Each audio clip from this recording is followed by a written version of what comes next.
We're seeing a major uptick in the censorship of the internet at large recently. There is more to be said about the situation in the UK, so I will get back to that, but for now, I just want to focus on the gaming industry. Because although it's nowhere near as egregious as the Online Safety Act is, it's still a very obvious coordinated attack on an industry that's been subject to all kinds of puritanical censorship since its inception, really. Such as around the early 2000s with Jack Thompson on his warpath against Rockstar, calling GTA a murder simulator. You don't understand is that children are a protected class in this country. You can't sell to children. The game is unsold to children, Jack. But Jack Thompson could only dream of achieving the current level of censorship we're seeing today, mainly from a group that goes by the name of Collective Shout, an Australian organisation that claims to fight the objectification and sexualisation of women. So in the same vein as the Online Safety Act, if you take them at face value and don't dig into it, you could easily be mistaken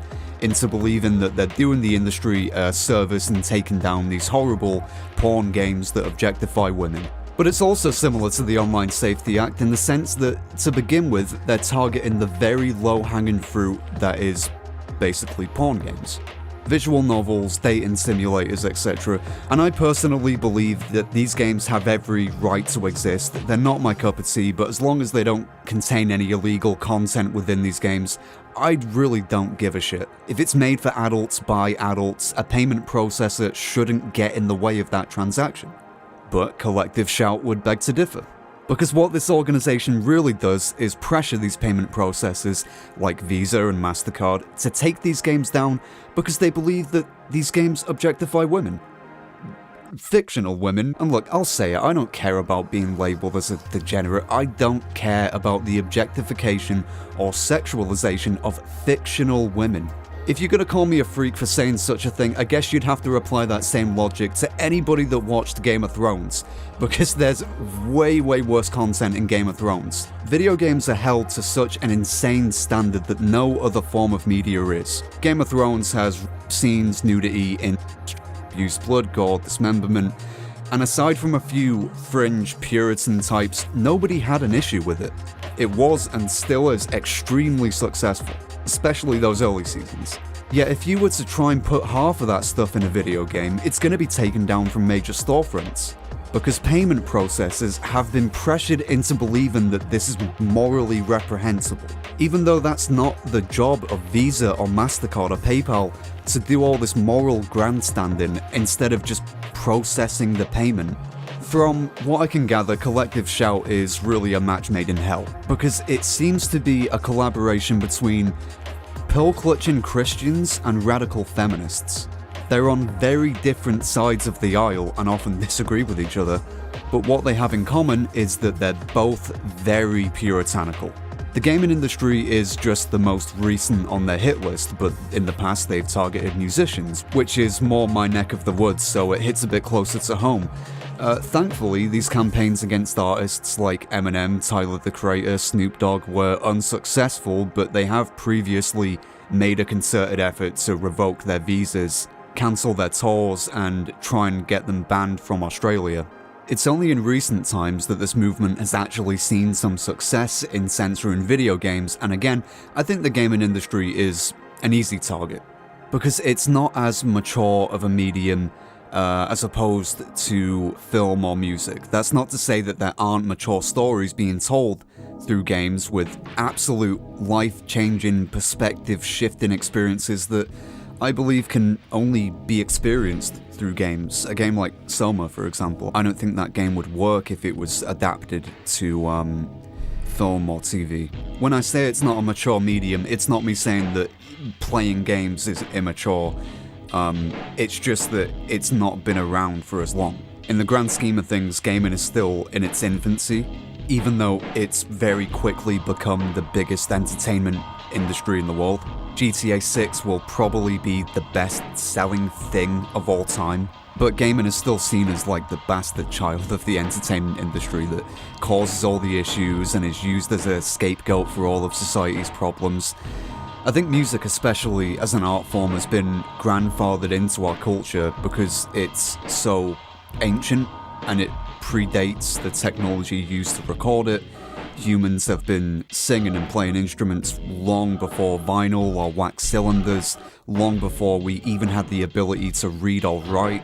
It's why it feels so good to harmonize with others, because it's primal, it's an ancient tradition that is still practiced and evolving to this day. I think because of all these reasons, the music industry is kind of able to shield itself from these kind of Puritans. Because although it's an industry that has faced up to the wrath of these lunatics on multiple occasions, it usually comes out stronger on the other end. Well, until very recently, but that's a different topic entirely, so I'm going to save that for another time. So to cap this off, I just want to make it perfectly clear that it's not just porn games that are being targeted here. They're going after games like Detroit Become Human, because it has scenes of a father who's towards his little girl, but the point of those scenes is to portray the father as a piece of shit that you want to get the little girl away from.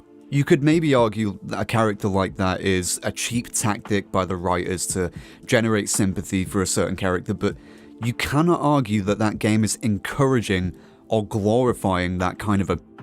They've also made stupid statements such as describing GTA 5 as containing extreme misogyny and violence against women, making the argument that you can roam around and kill every woman you see, conveniently leaving out the fact that everything you can do to a woman in GTA, you can also do to men. I feel like we're falling back into the arguments of the early 2000s, just scapegoating every single issue instead of addressing the underlying cause of a lot of these issues. It's the fault of video games and rap music, it's these crazy kids with their disco dancing, it's rock and roll, it's romance novels. There's always something these people are going to point their finger at, but they will never point it back at themselves, even when they're in support of genuinely terrible shit.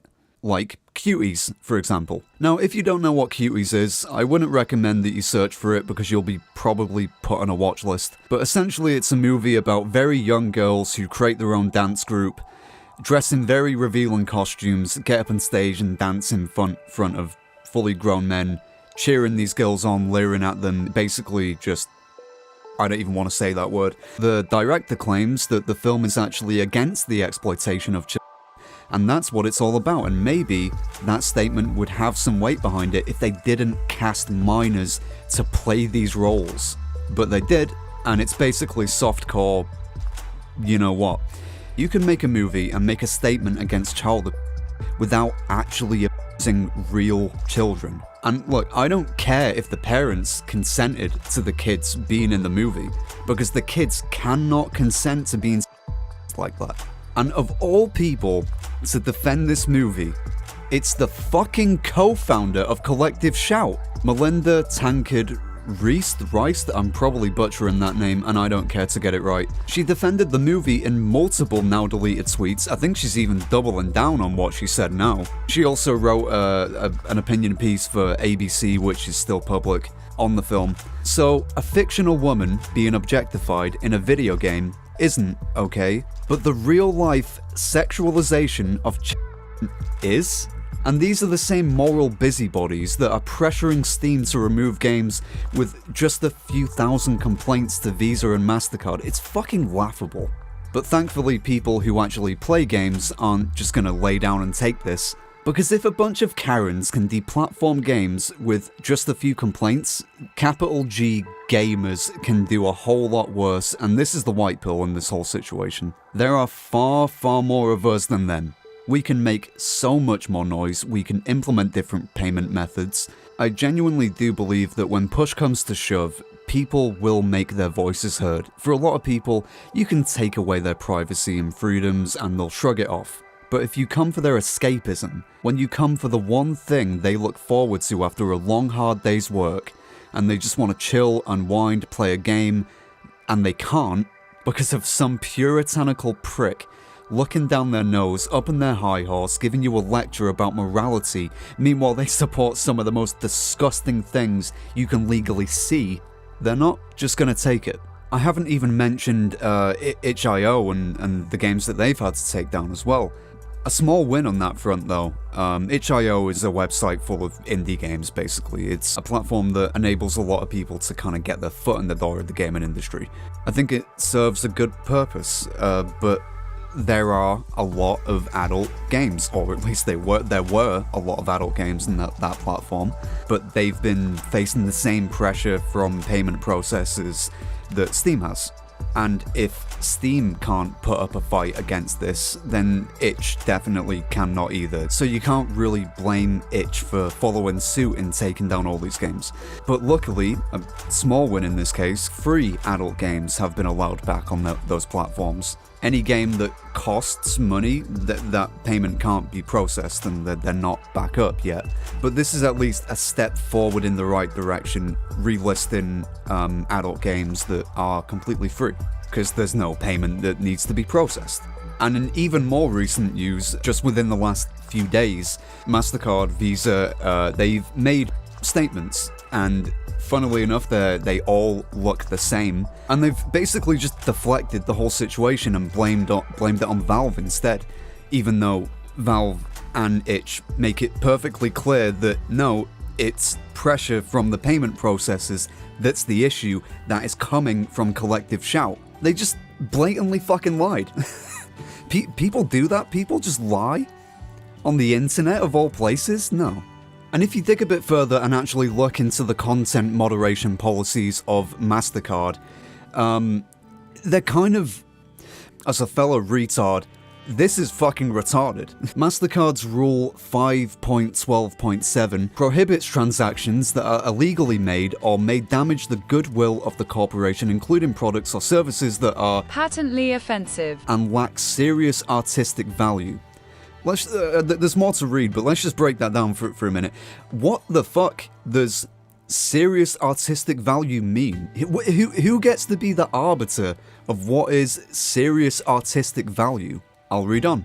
Such as images of non-consensual sexual behavior. So does Game of Thrones have no serious artistic value whatsoever? I think a lot of people would beg to differ. You want to go to George R.R. Martin and tell him that he's not a real artist, he's not a real author, because he puts rape scenes in his books? And I'll keep reading. Such as images of non-consensual sexual behavior, sexual exploitation of a minor. Okay, so how does cuties not fall into that same category? Melinda? And this one's funny, this one's fucking hilarious. Non-consensual mutilation of a person or body part. Non-consensual what kind of mutilation is consensual? I've been replaying through Fear recently, and that game has a ton of violence. The shotgun in that, my god, the shotgun in that game is glorious. You can explode people with that shotgun. How can that ever be consensual? It's not the mutilation that they take issue with, it's the non-consensual part of it. This is puritanical bullshit coming from radical feminists, puritanical Christians, people who really don't play video games. The people who have no attachment and have no, love for the video game industry are the ones trying to regulate it, in the same sense that absolute boomer politicians in the UK have no fucking clue how the internet works. They didn't grow up on the internet, they have no connection to internet culture, yet they're the ones trying to regulate it and censor it. But these people don't speak for us, they don't represent us, I don't trust them as far as I can throw the fucks, which is why I'm gonna keep making videos on it as long as I have shit to say, and my god do I have a lot of shit to say. So I think we should keep talking about it and keep making it known that these people are tourists. They don't play games, and they would probably enjoy it if they actually got into it. If they could actually allow themselves to enjoy something instead of just being trying to control other people's hobbies and interests. So if you want to call me a toxic male gamer, go ahead. If the shoe fits, I'll wear it. And to the rest of the sane people watching this, take it easy. See ya.